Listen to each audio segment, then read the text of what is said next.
understand the location of these points better, imagine your favorite vehicle. And now we'll cover it with a box. Turret location, gun length, machine guns, and antennas don't affect the box size. Only the overall size of the vehicle's physics model is taken into account. So, there's a checkpoint right at the center of the box roof. 2 more checkpoints are located at the front and at the back of the vehicle. Another 2 are at the sides. So, that's 5. The 6th point is on the gun mantlet, and it's aligned with the 7th. As soon as the turret position changes, one of these points moves together with the mantlet, and the other stays in place. The upper checkpoint and the point on the gun mantlet also function as view range ports. Hey! Easy! Theory's good, but how do you use it in the battle? Let's see some specific examples. You're standing behind cover. Allies are behind you. The enemy is ahead. Some are asking you to light them up. Others are waiting for free damage. In a situation like this, don't try to spot the enemy this way. You're exposing your checkpoint, but your viewports are still behind cover. You've got yourself spotted, but haven't spotted the enemy. And you've also taken a lot of damage. This is how you should do it.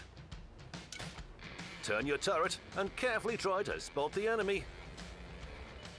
With your viewport on the gun mantlet.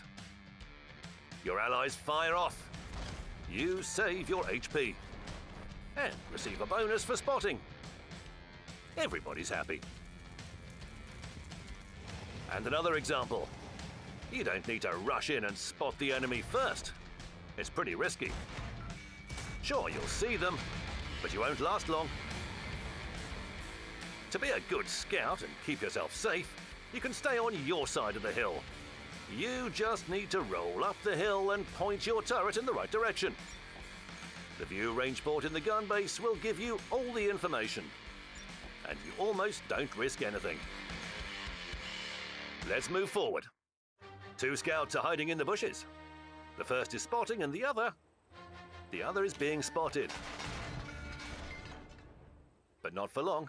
That's because it didn't hide its checkpoint. The first tank exposes its gun, machine gun, antenna, and even the corners of the hull itself. But it doesn't matter. What matters is that all checkpoints are covered. It provides good spotting and is still intact. See? That's what knowing the game mechanics can do. By the way, about the mechanics. Vision rays are not endless. The maximum view or spotting range is 445 meters and the maximum draw distance is 565 meters. You need to understand the difference between these terms. View range is the maximum distance at which you can spot the enemy, and the draw distance is the maximum distance at which you can see the vehicles in general. Both Allied vehicles and enemy vehicles spotted by your team.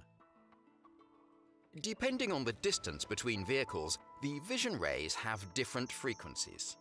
The highest frequency is at a distance of 120 meters. The greater the distance between vehicles is, the lower the frequency of rays will be. And now, let's get some practice in.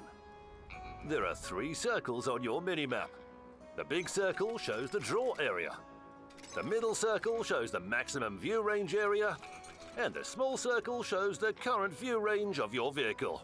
These are not just circles. These are important game tools, and you need to use them. Every time you shoot at the enemy within the maximum view range circle, you risk being spotted, with all enraging consequences. To shoot with impunity, roll back out of the maximum view range circle. The enemy won't be able to spot you even theoretically, but you can do some damage and save your HP. But that's not all. If the enemy vehicle is so far away that you can only see it on the minimap, it doesn't mean you're out of play. You can guesstimate the direction of fire on the minimap. To do so, use the pointer. When the sector's defined, you look through your sight at the most probable enemy location. Fire! And bingo! Isn't that beautiful? Of course, you won't land a hit with every shot. But I love tanks for the moments like this one. Also remember one simple thing. No tank in the game has a maxed out view range to begin with. To be a really cool scout, you need to upgrade your ride. This is down to you alone. You choose for yourself what to equip your vehicle with and how to train your crew. Don't screw it up. Documentation shows the initial vehicle characteristics, assuming that it's manned with a 100% trained crew without any additional skills and perks, and there's no equipment or consumables on the vehicle. To improve your view range fully, you first need to equip your vehicle with coated optics or binocular telescope. In some cases, you can mount both, but keep in mind, bonuses from these pieces of equipment are not totaled. When stationary, you get an additional 25% to your view range, in motion 10%. Secondly, you need to train your crew, especially your commander. Every additional 1% of the commander's major qualification improves the vehicle view range by 0.43%. To enhance the main qualification, you need to equip your vehicle with ventilation, the national food or drink consumable, and train your crew with the Brothers in Arms perk. Also, it would be good to train the commander with the recon skill and the radio operator with the situational awareness skill. And don't forget about Sixth Sense. This is one of your main allies in the battle. If the enemy spots your vehicle, you'll receive the alert about it in 3 seconds. Ignoring it will make your trip to the garage arrive sooner. This is all well and good, but sometimes 3 seconds is too long. And you also have your brain, not just the light bulb. So use it. If you feel you might have been spotted, don't wait for the light bulb. Roll back to a safe place beforehand. Your crew won't exactly say thank you, but their gratitude will certainly show itself later on. Remember that if your commander is injured, their sixth sense won't work, and your vision range drops by half. In this case, any enemy will out-scout you, so don't even try to spot them. The result is pretty obvious. When the tank's equipped with all the necessary equipment and consumables, when the crew is trained, the numbers say that the vehicle view range can exceed 500 meters. But the maximum view range in the game is 445. So why do you need all those skills, equipment, and consumables? It seems that you can just raise it to the maximum and stop.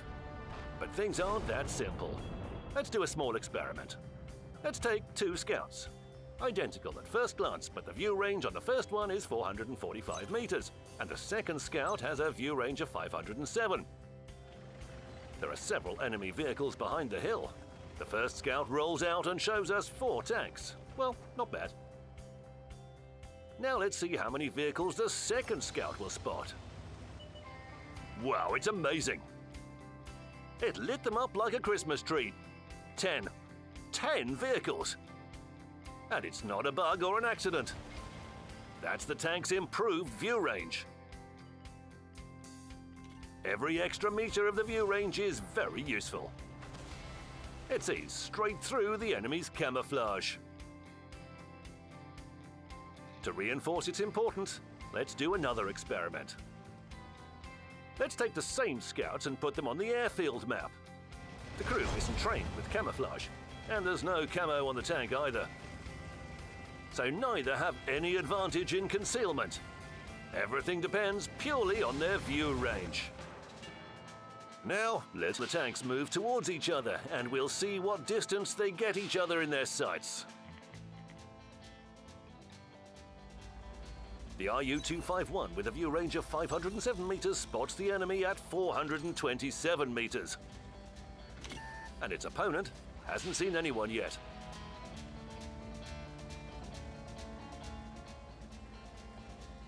And only now, after the precious seconds are gone, it's finally spotted. The rangefinder shows 375 meters. But why is that? Shouldn't it be 445? That's because every vehicle in the game also has concealment parameters, not just a view range. The vehicle's concealment is affected by the vehicle type, size, and presence of special equipment and consumables. Vehicle concealment gets worse when firing and on the move. But we'll tell you about that in the next episode. And that's all for today. Use these mechanics and win more.